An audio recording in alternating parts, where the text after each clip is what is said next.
Welcome, listeners, to TalkTickers. We cut through the noise of earnings calls to give you clear, actionable insights. That's right. We help you understand what's really being said behind the numbers. Today, we're digging into Tapestry's Q4 and full fiscal year 2025 results. They came out just yesterday, August 14th. And this call was, well, pretty fascinating. You had strong beats on the key metrics. Right. Better than expected earnings, better revenue. Exactly. But then the market just tanked the stock immediately, a really significant sell-off. It's a classic disconnect. So we're going to unpack what happened, why the market reacted like that, and what this really signals for you as an investor. It's all about that tension between the reported numbers and the forward-looking sentiment. Let's get into it. Okay, let's start with those headline numbers. Because like you said, on the surface, they looked quite good. Tapestry reported Q4 FY25 non-GAAP EPS of $1.04. That beat analyst estimates, which were more like $1, maybe $1 or 2 cents. Right. And revenue also came in strong at $1.723 billion. Again, beating expectations of around $1.67, $1.68 billion. That's an 8% jump year over year. Solid top-line growth there, no question. Oh, definitely. But here's where you start to see the cracks, or at least where the market's concern likely started. The GAAP EPS. Well, that was a very different picture. A loss, wasn't it? A big one. A loss of $2.49 per share on a GAAP basis.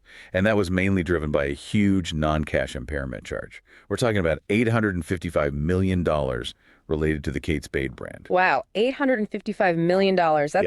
That's a major write-down on Kate Spade's value. It is. Now, obviously, non-GAAP strips that out to show ongoing operations, but you can see how a charge that big would, give the market pause about Kate Spade's fundamental health. Still, despite that massive charge, their margins actually look pretty impressive. Gross margin was 76.3%, up 140 basis points year over year. That's a 1.4 percentage point gain. Yeah, that's strong. And the non-GAAP operating margin was also up 130 basis points to 16.8%. So operationally, on an adjusted basis, they performed well. Okay, so good underlying operational strength.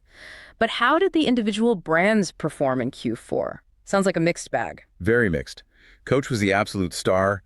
Revenue there was up a huge 14% year over year, hitting over $1.4 billion. 14% for Coach. Wow. Yeah, really carrying the weight. But then you look at Kate Spade. Revenue down 13% to about $252 million.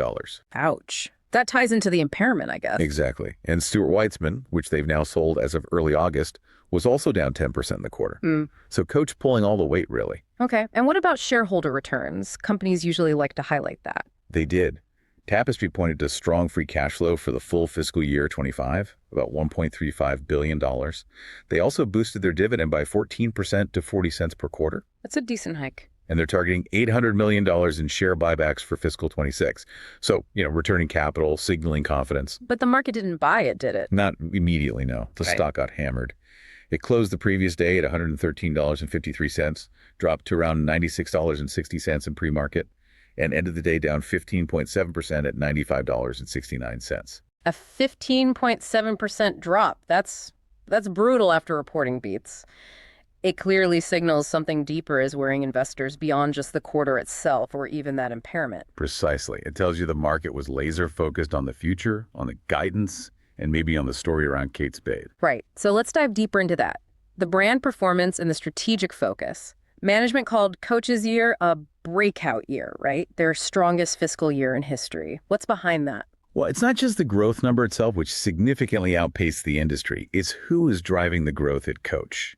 They've been incredibly successful engaging younger consumers, Gen Z and millennials. That's the holy grail for these brands, isn't it? It really is. They brought in 4.6 million new customers in North America this year alone. And get this, nearly 70% of their new Q4 customers were from those younger groups. 70%, that's huge. And crucially, these aren't just window shoppers. They're spending more per item, higher AUR, average unit retail, and they stick around longer, better retention rates.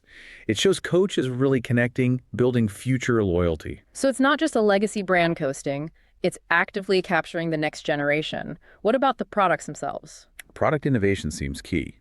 They mentioned the Tabby family, the new New York family of leather goods. Apparently, the Kiss Lock bag sold out online in minutes. That shows real brand heat, real desire. Okay, and looking ahead for Coach, fiscal 26. They're guiding for high single-digit growth at constant currency, and they expect that to come from both higher prices that AUR lift and selling more units. continued momentum. Interesting. And they're actually planning to open more physical stores in this day and age. Yeah, it seems counterintuitive, but they say their data shows younger consumers actually like the in-person experience. So they're doubling down on that, especially in North America, blending digital with a strong physical presence. Okay, so Coach. Firing on all cylinders, connecting with the youth, clear strategy. Now, let's pivot to the other side of the coin, Kate Spade. Right. The narrative shifts dramatically here. Q4 performance was, in their words, pressured as expected. And that led to that huge impairment charge we talked about. So what's the plan? They called it a reset. Yeah, they're being upfront that it's the early stages of a turnaround. The focus is on resetting, streamlining the product assortment to build back stronger, more durable growth. Streamlining. What does that mean in practice? It means cutting back. They're simplifying the handbag lineup pretty significantly, reducing the number of styles by over 30% by this fall. That's a major overhaul. Over 30% fewer styles? That's aggressive. Is there a risk there? Alienating customers? Or maybe it focuses the brand? It's a delicate balance, definitely. You need to cut the clutter without losing the core appeal. They're also pumping money into marketing, specifically targeting Gen Z with influencers like IceBice, Charlie Demilio. They said initial engagement looks positive there. But the forecast for Kate Spade next year is still not great. No. FY26 guidance for Kate Spade is still a high single-digit revenue decline. They expect things to get sequentially better in the second half, but overall, they're projecting a modest profit loss for the brand next year. Why the loss? Just the sales decline. It's the sales decline plus the impact of tariffs, which we'll get into, and those heavy investments in marketing, and the brand reset itself. It's clearly a multi-year project. A turnaround takes time, I suppose. And this fits with selling Stuart Weitzman too, right? Focusing the portfolio. Exactly. Selling Stuart Weitzman to Colairs, which closed August 4th, is part of that strategy. Yeah. Optimize the portfolio, put capital towards the brands they think have the highest return potential, which right now clearly means Coach and hopefully eventually a revitalized Kate Spade. Okay, so we see the brand dynamics. Coach soaring, Kate Spade resetting. How does this all roll up into the bigger financial picture and the outlook, especially with, everything going on in the economy? Well, first, management did make a point of saying they actually hit the key targets they set out 3 years ago at their last investor day. Oh, yeah. Like what? Things like getting earnings over $5 per share, returning over $3 billion cumulatively to shareholders. And they did that despite all the macro volatility we've seen. So it shows they can execute a long-term plan. That's a fair point. Execution matters. But the FY26 guidance is where the market really seemed to stumble, right? Those tariffs. Yeah, that was definitely the big headline negative. Their adjusted EPS guidance for FY26 is $5.30 to $5.45. But baked into that is a massive headwind from tariffs. They quantified it as about a $2.60 hit to EPS. 60 cents per share just from tariffs. Wow. How much is that in dollar terms? Around $160 million in extra costs hitting the bottom line. It's significant. And this is mainly because of that change in the de-minimis rule. Goods coming into the U.S. that used to be duty-free now aren't. Precisely. The earlier than expected ending of de minimis exemptions, as they put it, it's a sudden new cost burden, especially for companies like Tapestry that source heavily from places like Vietnam, Cambodia, the Philippines, India. So they're caught right in the crosshairs of that policy change. What are they doing about it? Can they offset it? They have a plan. They're aiming to mitigate the impact through supply chain tweaks, some pricing adjustments, finding efficiency savings elsewhere. Their goal is to offset about 30% of the full annualized tariff impact, which they estimate is around $235 million. Only 30%, so they're still absorbing a huge chunk of that $235 million hit. They are. It's a major drag. But here's something interesting. Despite that huge tariff pressure, they still expect operating margin to expand in FY26. How does that work if gross margin is getting hit by tariffs? Right. They expect gross margin to decline by about 70 basis points because of tariffs. But they clarify that underneath that, their operational gross margin before tariffs is actually expanding by 120 basis points. So the underlying business is getting more profitable, but tariffs are masking it. Exactly.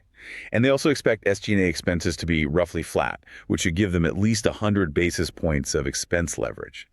So they're finding savings and efficiencies to counteract a good portion of the tariff pain on the operating margin line. That shows some real operational discipline, managing costs tightly. It does.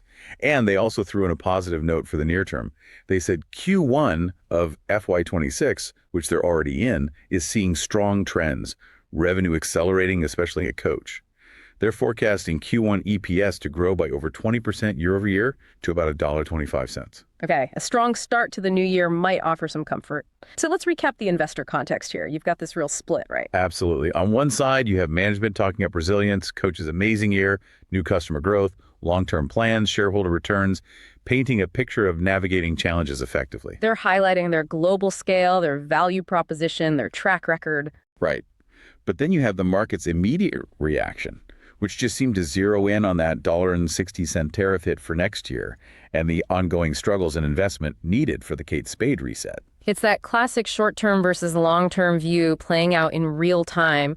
The market sees the immediate, quantifiable pain point.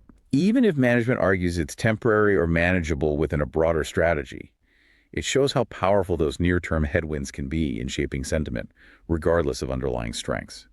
So is there anything on the horizon that could shift that market narrative? Anything that might make investors look beyond the immediate tariff impact? Yes, potentially a big one. Tapestry is holding an Investor Day on September 10th, 2025. Ah, okay. What should we expect from that? They're expected to lay out more detailed long-term targets, provide deeper dives on the brand's strategies, especially Kate Spade's roadmap, presumably.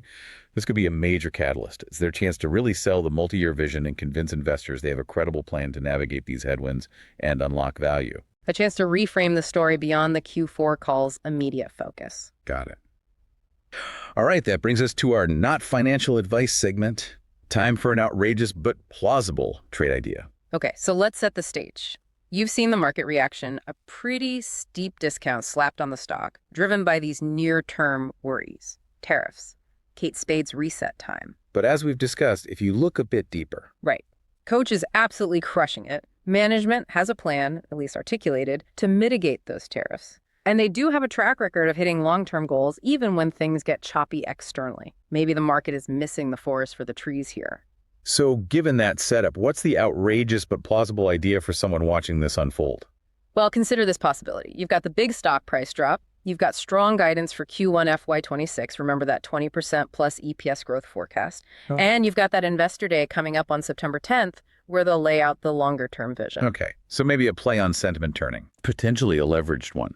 What about thinking about longer-dated, slightly out-of-the-money call options, say, looking out to January 2027 expiration, maybe with a strike price around $105 or $110? So betting that the stock recovers significantly over the next year and a half or so. Exactly.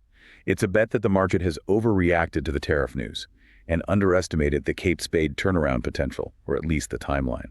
It's a conviction play that Coach's momentum continues, the tariff mitigation works reasonably well, and the Investor Day paints a compelling enough picture to get the stock re-rated upwards as that embedded value gets recognized. A leveraged bet on management execution and the market eventually looking past the immediate headwinds definitely fits the outrageous but plausible category. And certainly not for the faint of heart. Requires real conviction in the long-term story. Okay, so wrapping up, this earnings call really was a perfect illustration of market short-sightedness clashing with the company's longer-term strategic view. Mm-hmm. The headlines screamed tariffs and Kate Spade's woes. But underneath, you have the powerhouse performance of Coach and a pretty clear capital return strategy. Those shouldn't be totally ignored. The big question for you, the listener, is whether this sharp pullback is actually a strategic buying opportunity, believing management can navigate the storm, or if those headwinds, particularly the tariffs and the Kate Spade turnaround, are just too strong or too uncertain right now. It really tests your investment horizon and your faith in the company's strategy and execution.